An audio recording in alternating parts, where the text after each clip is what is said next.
আজি BTC-বাসী ৰাইজৰ বাবে BTR-বাসী ৰাইজৰ বাবে এটা অতি আনন্দৰ দিন।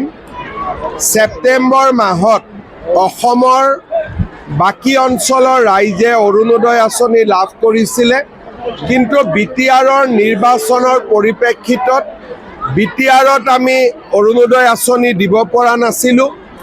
আজি BTR-ৰ মুৰব্বী হাগ্ৰামা মহিলাৰী, আমাৰ মন্ত্ৰীসকল, সাংসদ, বিধায়ক, EM, MCLA সকলোৰে উপস্থিতিত 4,12,000 একাউণ্টলৈ বা 4,12,000 মহিলালৈ আমি 1,250 টকাকৈ হস্তান্তৰ কৰিলোঁ আৰু এতিয়াৰ পৰা প্ৰতি মাহৰ 10 তাৰিখে এই পুঁজি লাভ কৰি থাকিব। ইয়াৰ ফলত অসমত সৰ্বাধিক হিতাধিকাৰীৰ সংখ্যাই 40 লাখ স্পৰ্শ কৰিলে।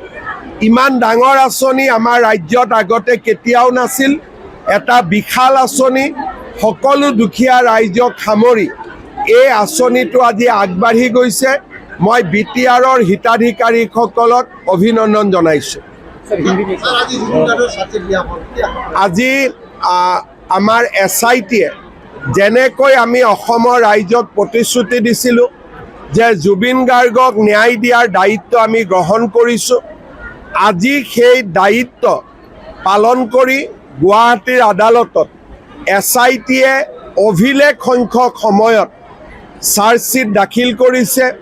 হত্যাৰ গোচৰত আমি কেইবাজনকো অভিযুক্ত কৰিছোঁ।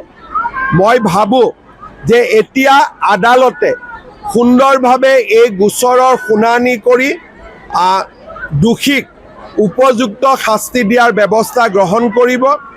আদালতৰ নিৰপেক্ষতা আৰু আদালতৰ কঠোৰ স্থিতি অপৰাধীৰ প্ৰতি, এই কথা আমি সকলোৱে জানো আৰু মই ভাবোঁ যে ন্যায়ৰ প্ৰক্ৰিয়াক আমি সকলোৱে সন্মান জনাম।